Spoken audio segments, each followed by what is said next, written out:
Hello, and welcome back to the Business First Creatives podcast. I am here today with my good friend, Posy Quarterman. I know you guys are tired of me inviting friends on this podcast, but when they have something good to say, I just can't help myself. Posy, welcome to my podcast. Hi, I'm so excited to be here. Finally. I know. So did you hear her say finally? That's okay. That's how I felt about them inviting me to TFN to teach. It was like, finally. That's okay. We're going to get to that. Posy, for people who do not know you, tell the listening audience who you are, what you do, and where you're located. Okay. Hi, friends. I'm Posy Quarterman. I live in Portland, Oregon. I have been a family photographer since 2008. And let's just say since 2022, I've been a branding and headshot photographer more than just sneaking it in for existing clients. So clearly, I have invited another person on this podcast who is, let's not say migrating away, but is adding new services to complement her family photography. So Posy, you've been in your studio for a year. I want you to tell me, because this seems to be a running theme recently, tell me how you found your studio. Okay. I found my studio, I almost want to say looking at the newspaper, but Craigslist, I honestly think I found it on Craigslist. But I had been renting studios hourly and decided that I wanted more than that and started looking around at the buildings that I liked, that I rented studios in, couldn't find anything, looked at a place really close to my house. It wasn't perfect. And then I found a new building with brand new spaces and it's small. There's only 5 studios and it's great. What's your square footage? Oh, maybe it's 900. It's not too small. What kinds of sessions are you doing inside of the studio now? I am doing headshot sessions and family mini sessions. In addition to, I already did not school photos once a year. I did like a holiday mini session. I did Halloween costume sessions. That was a fundraiser for the Trans Santa project. But yeah, I've done a lot of things I never thought I would do before. I mean, I must tell you, I think you're the 4th person that I have had on the show just this year who have opened their own studios. And even though I feel like I'm on my way out the door, like y'all are intriguing me to find some studio space because maybe I could use it as an office and then use it for brand photos and stuff. So let's talk about, first of all, how much money did you put into your studio before it was ready to go? I put in about $5,000. I did a lot of thrifting. What I was about to say, what did that $5,000 get you? I mean, that's in addition to paying the deposit on the space, right? Mm-hmm. It got me couches and chairs and lamps and tchotchkes and plants, a lot of plants. I had a woman walk in right after I had it all set up and she was like, "Oh, your house must look amazing." And I was like, "Oh no, this looks amazing. This is why we're not shooting at my house."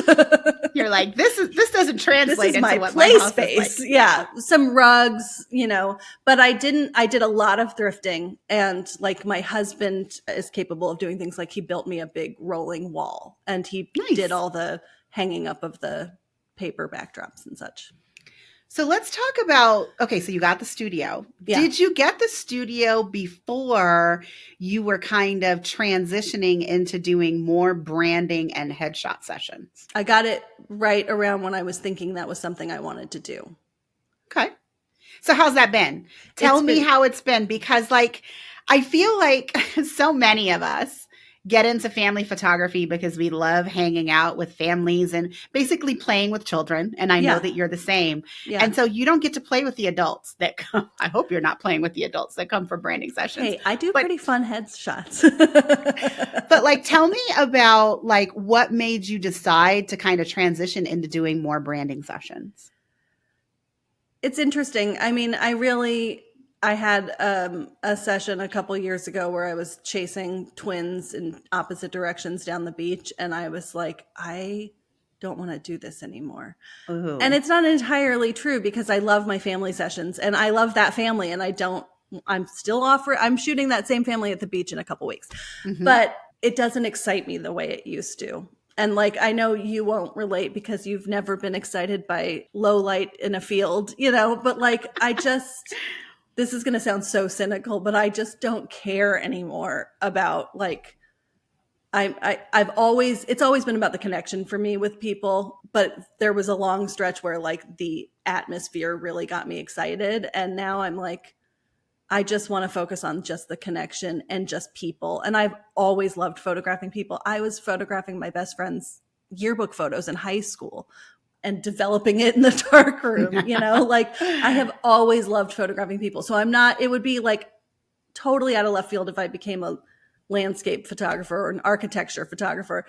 But people are fun and exciting to me. So it is still sort of like playing. And this thing about wanting studios, like that really took me by surprise. When I was renting studios, I was thinking this was like I'll try this. Oh, I'll do. And then I was like, oh, I actually love this and I want this. And you have an incredible office in your home. I have a 1,200 square space house with a small dog and a teenager and a husband who is at home a lot. So I needed my own space. So initially I thought if I can do enough in the studio monthly to pay the rent, it'll be worth it because I am getting an office out of it. And yeah, I because you're getting an office. do that. Mm-hmm. But I also have now realized that adding the headshots here, I thought like, oh, I'll just do headshots, but that's actually leading to more. I had gotten a lot of inquiries. You asked me like which came first. I was getting a lot of inquiries for headshots, and a lot of them I could talk people into doing at their home or their office or tacking it onto their family session. And now I have a space where, we can move furniture and plants and make a bunch of different scenes happen. And it's so much fun and people are loving it. So that's the next iteration of me, I think. Yeah. So, I mean, I don't really find this shocking because I feel like I'm having more and more people on the podcast recently that are talking about their transition from like what we would consider to be like the genres that people do, like weddings and families. I feel like I am hearing more and more that people are transitioning into branding sessions. And while I've been like maybe a teensy weensy bit tempted, I don't like posing women. That is something that I don't like in my family sessions. And so I don't think that I could ever in life transition to doing branding sessions because I feel like we're so hard on ourselves. And just literally don't see or understand how to like make those tiny tweaks to make someone feel better. And like sometimes I really love an image and like I'm not going to name names, but I've taken a few pictures for people and they're like, no, I don't like my chin. I don't like the way that I'm standing. And I'm like, well, I love this picture more than the one that you like. So this is definitely not where Colie is going to be transitioning her business into. Okay. And I'm a bit like that as well, Colie. And I think you have the ability that I have as well in like making people feel comfortable in your presence. And if you can draw somebody out of themselves, I get more often than not, like, that was so painless. Oh, that was fun. And honestly, like, you could probably look at my headshots and be like, she should have turned his shoulder that way, or she should have had the woman, shift her weight more, whatever. If she looks like herself, I don't care. Like, I care less about that technical, like, perfect posing and more about just bringing people out and they're, because we're all about showing up like ourselves. Yes, absolutely. But also, Posy, I feel the need to like correct you right now because you live in a 1,200 square foot house. You do realize that my new house is under 1,600 square feet. No, I didn't. Yeah. And this office, it looks amazing because of how I have the camera pointed. So, listening audience, I recently did an Instagram where I was talking about how my office was so cluttered. I like refused to step foot in it for a few weeks other than recording podcasts. But I mean, I have my really nice gallery wall behind me. I have a rainbow wall on the other side. But like in general, this office is like, I don't know, 11 by maybe 12. Now I'm tempted to measure it, but it's really not a big, nice office. The difference between my office in this house and where we were in the townhouse is that I am above ground. I have an actual window that has sunlight and it has a fucking door. Yeah. That was the most important thing that I wanted. And honestly, I'm on the second floor, which ended up being a really amazing thing because this is like the adults only level. Yeah. My master bedroom. our bathroom, this office, and then James has a tiny closet. It's like 6 feet by 7 feet. That's his office. But like all of this is the adult. Okay. And Chloe is downstairs with like the family rooms. But like the most important thing that I got here was a door and the fact that no one is walking above me, because in the old house, no one could be on the main level when I was recording a podcast, because no matter how quietly you stepped, I heard you and I could hear you in the recordings, and then I was angry and I had to re-record it. So no, Posy, I mean, I get it. So, all right. you know, you got this studio and you're using it for your personal office, which is great. You're also doing these branding and headshots. So are you renting the studio to other photographers, or is it just for your use? It's just me. It's not allowed. I would have probably attempted to do that, but it's not permitted in this space. Okay. And so are you currently, I want to say selling enough branding sessions? I don't know that that's correct, but are you currently booking enough to pay for the space? Because you're a year out. So I know there's bound to be someone in the listening audience that's like, okay, well, Posy put $5,000 in and she's a year later. Like, is the studio paying for itself with your bookings for you? Yes, but not just branding. So branding stuff is a little bit bigger. Like when I think of it that way, I think of like, I went to a massage therapist's office yesterday and shot for 3 hours, a bunch of different treatments happening, right? Mm-hmm. That's what I sell as a branding session, like that type of thing, your business, whatever it is. I mean, I also did a bunch of candles, which yes, made this space, I was able to use this space for. But what I make sure I have a headshot day every month where I do mini headshot sessions, super cheap, like $125, 5-minute session, 2 downloads. It does upsell, so they can, pay me more for more downloads, and that happens maybe half the time. One of those pays me more than my rent for the month, as long as I, book it out a fair, like 10 or more. So yes, I am paying for my studio using my studio. That was my goal. The first couple months, that wasn't true. I was, setting it up and getting the word out. But now it's pretty consistent. I just have to be creative. Like when I first got it, my friend was like, oh my God, you could do, pets and costumes and blah, blah, blah. And I was like, I have spent 15 years building this brand. I am not going to do pets and costumes. But you know what? I had a Halloween event and it was so fun. And it brought all these families in and there were some pets and costumes. And you might see me advertising a dog day next month because it's International Dog Day, and Brooke Bragger does the cutest damn studio dog portrait I've ever seen. So now I want to do it.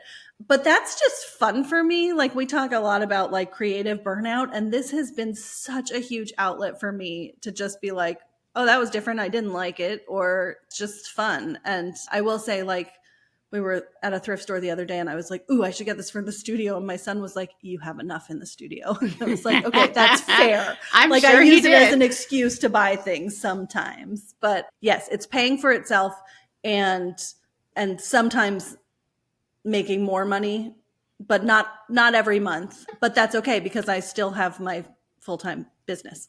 Yeah, let's get to that. So one thing that I'm always curious about is whether or not having the studio is a marketing aspect for you. So in other words, what I'm asking you is, are any of these like mini family sessions or headshot days, are these people increasing their lifetime client value by booking other sessions with you? Or are they sticking with like the teeny tiny session that they paid for? They are 100% leading.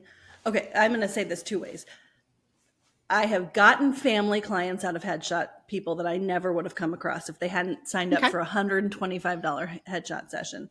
I have gotten also full, like people who were referred to the mini days and said, I need more than that, and have signed up for full headshot sessions with me in the studio, who have also at least inquired about families. This has only been a year of doing this, right? So it's not fully there yet. But yes, and yes, it has expanded on, like it's brought me my work into the view of other brands that need branding photographers.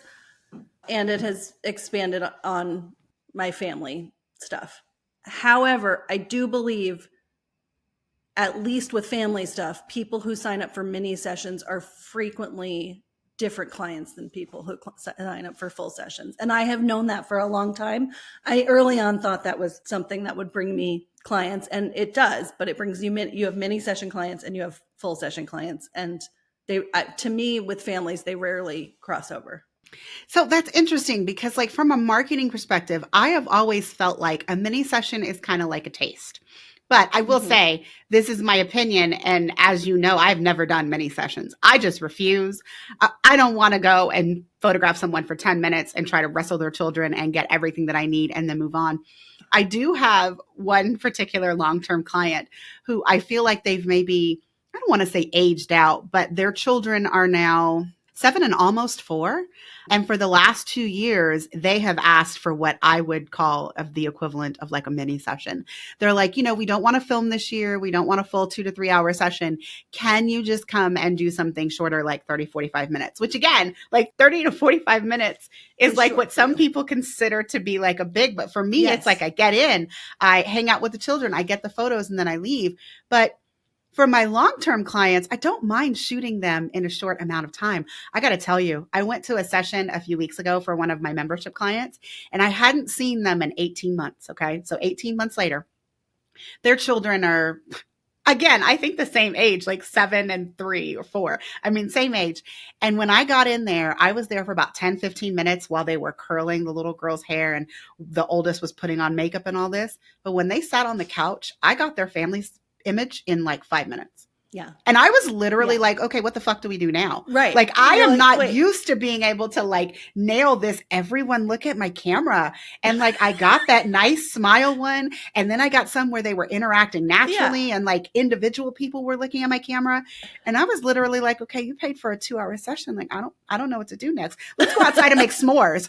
So perfect. We went outside, we made s'mores. The kids were jumping on the trampoline. But like, as I get older, and I don't want to chase toddlers, I do really appreciate those times when I can get in there and like get the job done quickly without a lot of, fuss. But that's what I did for years.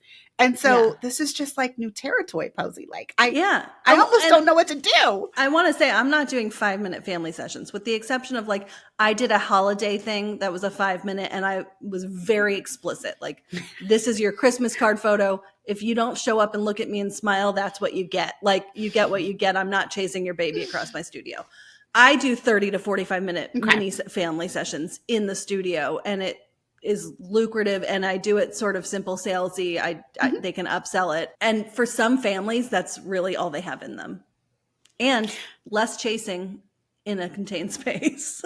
And I think it is because you and I are both very relationship based. I mean, I don't think that I can do that with people when it's their first. I don't care how good I am. Like, I just don't think I can do that. But like that particular family that I shot 2 weeks ago, this was their 4th or 5th session.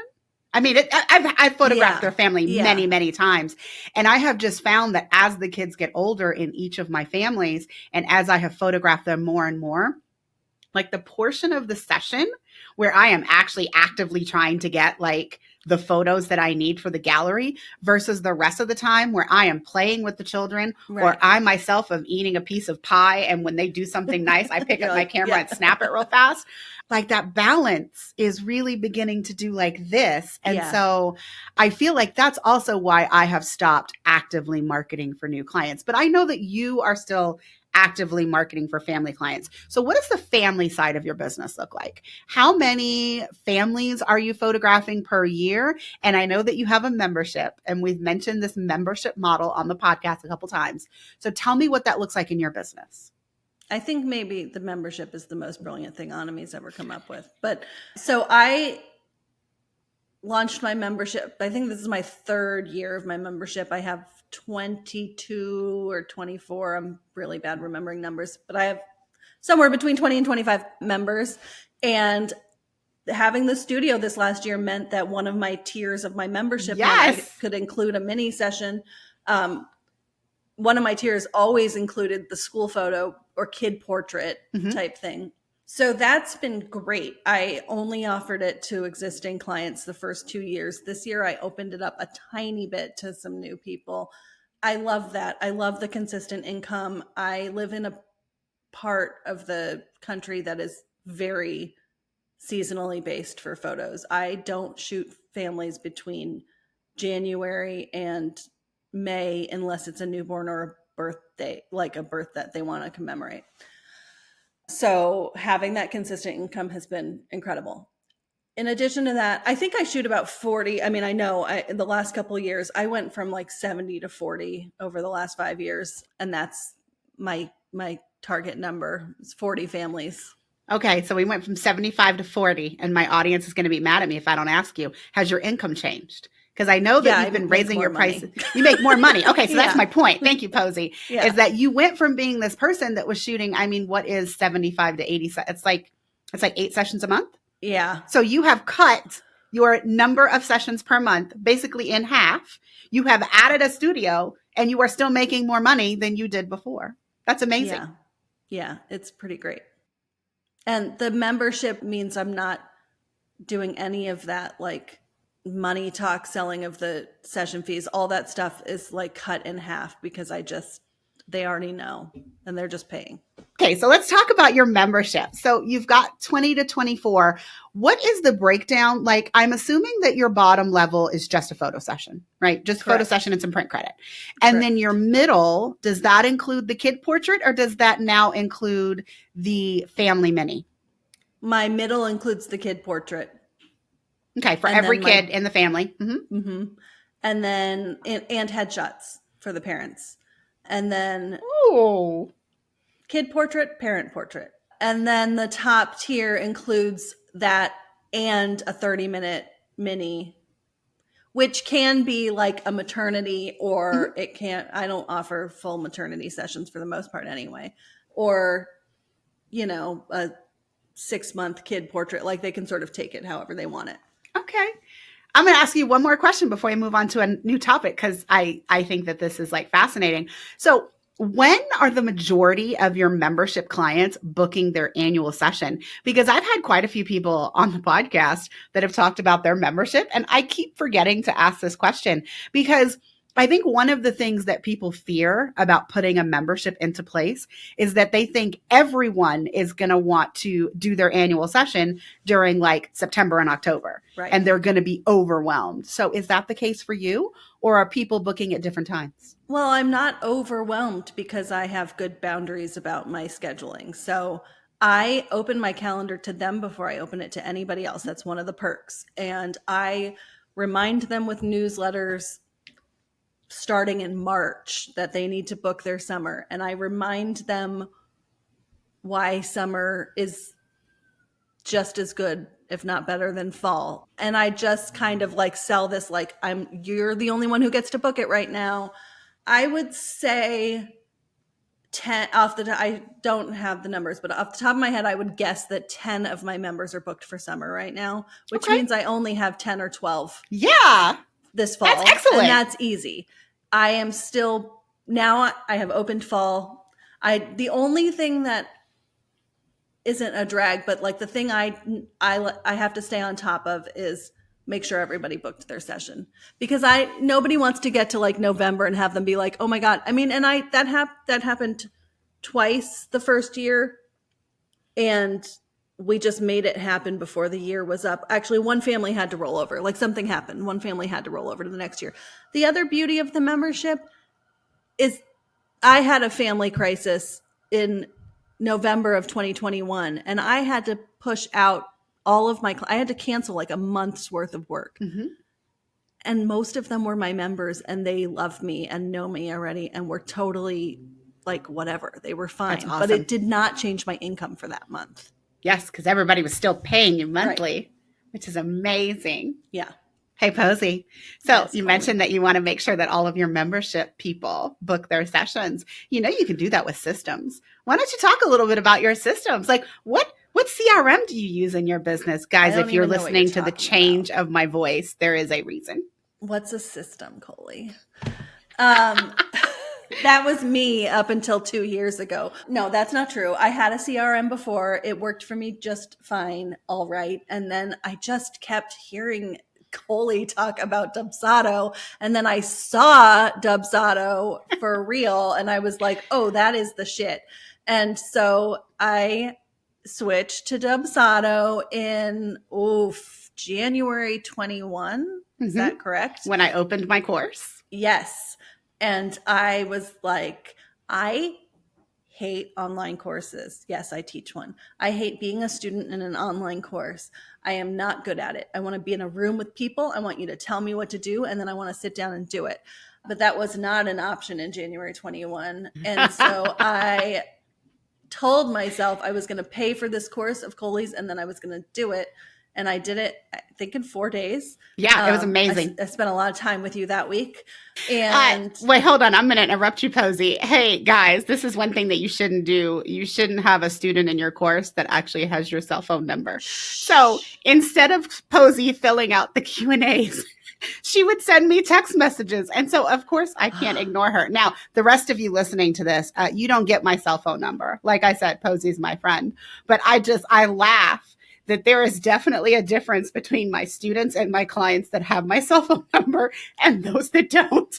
It's true. And you know, I try to respect people's boundaries. But there were some times where I was like, I am not going to get through this if I don't text Colie. But in my defense, I do send you a Starbucks credit card, a gift card every time she asks a question. Every time guys, I ask you a question. I'm like, I have to text Colie. I better open my Starbucks app and send her some money. It's amazing. I mean, she just sent me one last week for something. And I was like, oh. And the funny thing is, Posy, I don't go to Starbucks all that often anymore because I have my fancy. I have my fancy espresso machine. But I already spent the entire gift card that you sent me last week between getting Chloe her little vanilla bean frap. And then my mom is here this week. So no, I actually spent the whole thing. I was like, wow, I haven't been to Starbucks in forever. But Posy sent me this gift card and now I have spent all this money. Now I'm going to have to start sending you cookies or something. So the whole reason that we started talking about this though, Posy, is when you mentioned the fact that you want to make sure that you don't forget to get all of your membership people, there is a way that you can use your pipeline to do that. Your project statuses. So in your membership, when someone books a membership, everyone should be going into one status. Let's say that it's membership booked 2023. And then you should only move them out of that status once they have booked their session for the year, so that at any given time, you can look at that one project status and be like, oh, it's November and I've still got 3 people in here that haven't booked for the year. Let me send them this canned email that I happen to have in my templates in order to get them to book. So that's my tip for anybody listening to the podcast. And it's not necessarily just for membership clients. I use that as a tip for anything. So for example, I don't know if you've been having this problem, but I've been seeing it more and more with my students and my clients. They're getting people that are filling out the proposal, they're signing the contract, but they're not paying the invoice. And for a lot of people, it's just because they forget. But so if you see someone hanging out in a status that says contract signed for too long and they don't progress to the income one, that's just my tip for anyone who's listening is you can use a project status so that it's kind of like a red flag. And I like to put an emoji, like a red stop sign, so that if you see anyone hanging out in that particular status for like a long period of time, that's someone that you need to, follow up with. So I'll be sending this to my new VA and then I will have her make that change. But you just blew my mind because I never thought of that. And that is like a problem for me using things like this is I will set it up the way I was told to set it up and then let it work for me. But I have to regularly listen to your podcast so that I make sure. Well, you shouldn't be listening to the podcast, Posy. You should be dropping into the Facebook group. I will say it is like clockwork because you do have lifetime access to the course. I feel like on an annual basis, I see people pop into the Facebook group for like 2 weeks because they've got this thing that they've been, kind of managing manually. And so they pop into the group and like, hey, Colie, this has really been bothering me. Like, what should I do with this? And then it usually takes like, one Q&A call or one post inside the Facebook group. And I tell them how to do it. And they're like, okay. And then they disappear for another year. That's great. All right. I'll try to remind myself to pop into the Facebook group more than I just text you. You should do that. Okay, so we've talked about like you starting a studio and your family photography business. And I feel like the big elephant in the room is that we have to chat about the family narrative. Now, I have had quite a few guests on this podcast that have talked about our love for TFN. I think I still have like 2 episodes that I've already recorded that are in the queue where people are also talking about their love of the family narrative. But one of the things that I feel like that I've seen in the industry is there's a lot of education for like wedding photographers. There's even a lot of education for like family photographers in terms of how to get those really amazing stylized photos or, you know, how to edit. Yeah. But like a good in-person conference for family About the photographers business. about the business did not exist before the family narrative. So tell me how the family narrative came to be, and tell me how the family narrative is different now than it was at the beginning of this year. Okay. I'd love to. The family narrative came to be because Kate and Anami and I were at a conference. We met there and we got to talking in my cabin about how little there was for family photographers at these other big conferences at the time. This was 2016, and we just, you know, were venting, honestly. Everything was very much like focused on wedding and big commercial photography. And family photographers were just sort of given this like nod. Yeah. And it was also like, oh, you're just a family photographer. Like just a family photographer, you asshole. Just a family photographer. Oh, exactly. There was a lot of swearing in this conversation we were having. And Anami was sort of blowing my mind with her numbers, and as she does. As she does.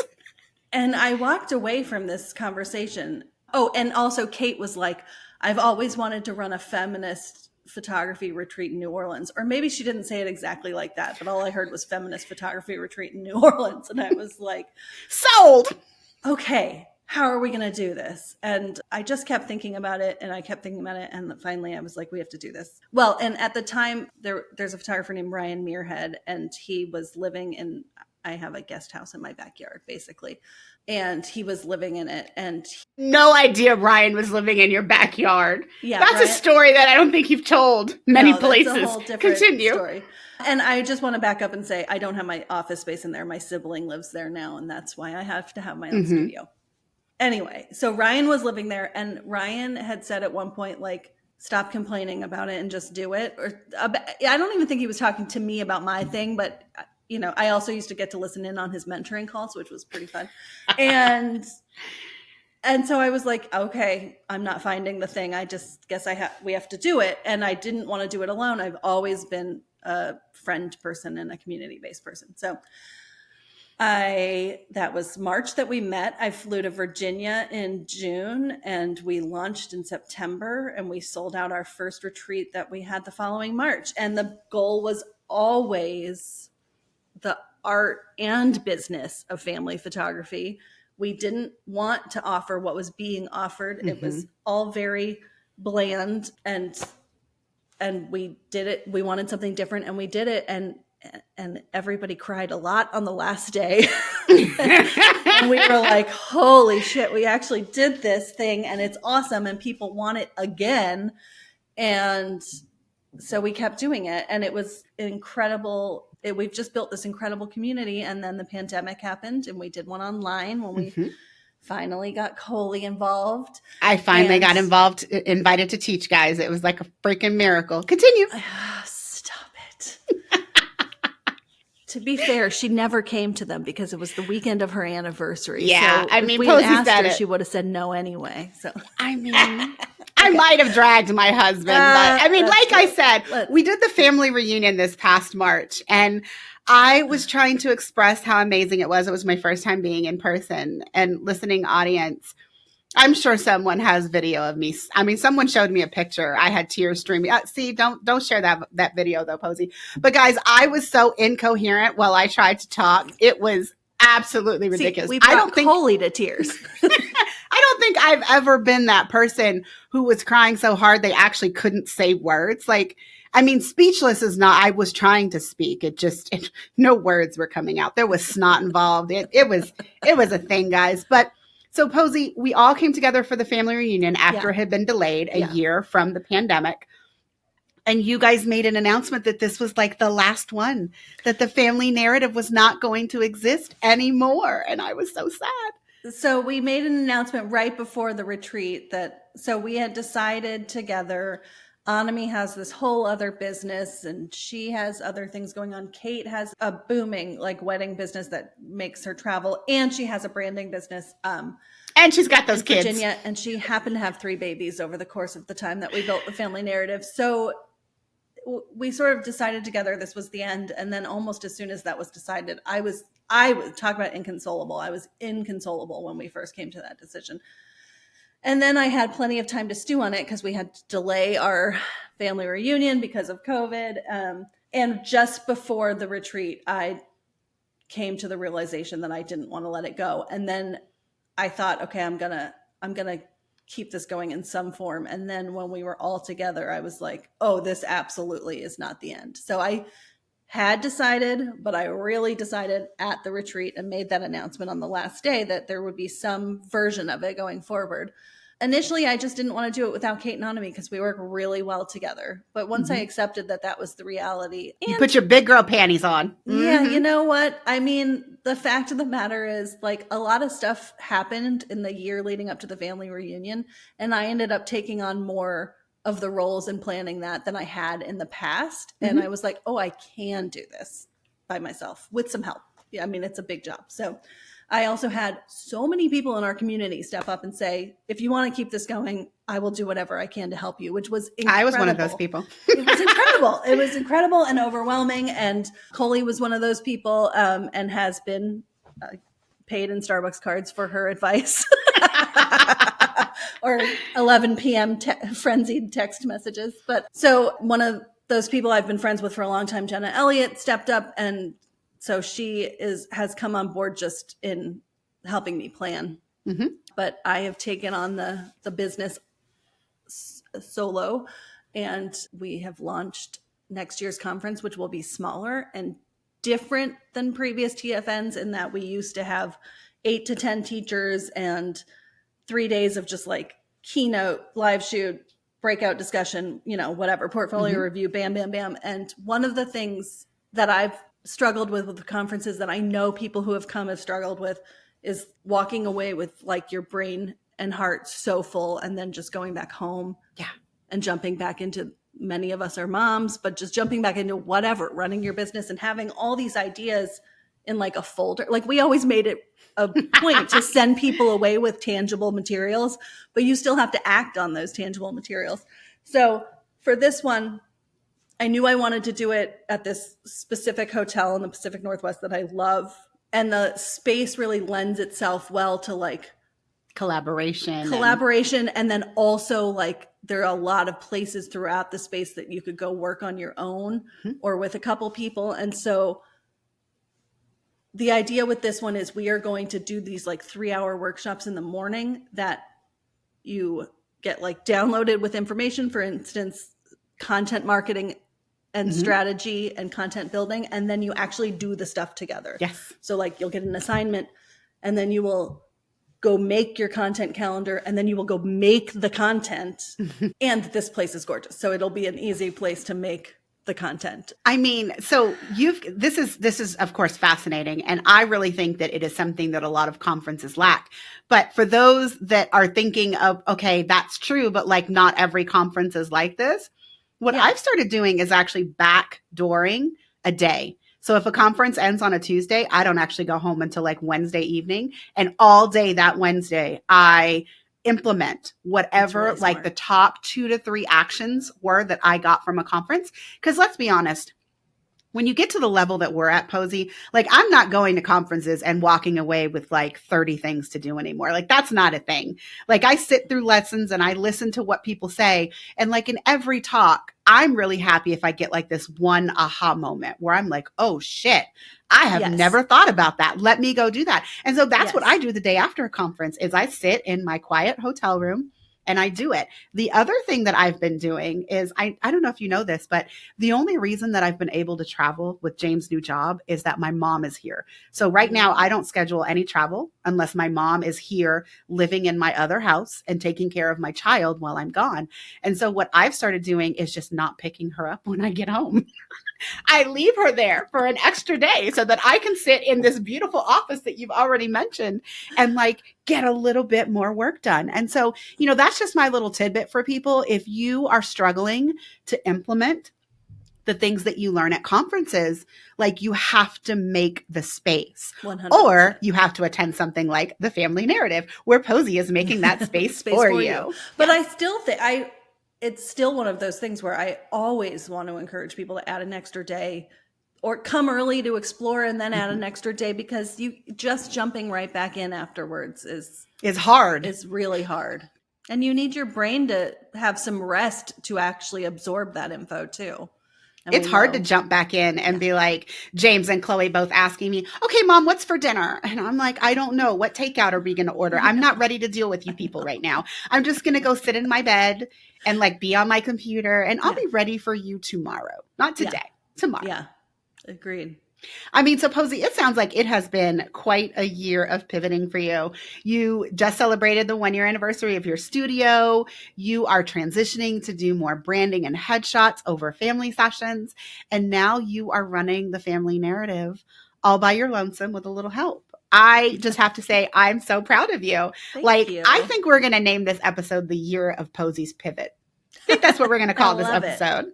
I love it. So if the listening audience is interested in hearing more about you, if they happen to be in the Portland area and want to learn about your headshots or attending the family narrative, where can they find you on the internet? Oh, it's a long one. Posy Quarterman Photography on Instagram. But if you type POSYQ, it'll find me. Okay. My website is photoposy.com. I teach for Illuminate, a class on raising a family business. Yeah, raising a family business. So you can find me on Illuminate's website. The Family Narrative, guys, familynarrative.com. Yes, at the Family Narrative on Instagram, thefamilynarrative.com, or even on that new Threads. That's what it's called, although we'll see. We'll see. And yeah. Well, Posy, it's been lovely to have you on my podcast and do more than answer frantic 10, 11 o'clock p.m. text messages. We'll know with this last one, you kept on texting, right? And James was like, who is that? I said, it's Posy. He's like, you could just go to your office. And that was when my office was still trashed. And I was like, no, I can't go to my office. You just have to listen to all the dings. Sorry. It's all right. Sorry, James. What kind of gift cards do I send him now? Oh, you don't. I do things to make him forget. All right, guys. That's it for this episode. See you next time. Thanks, Colie.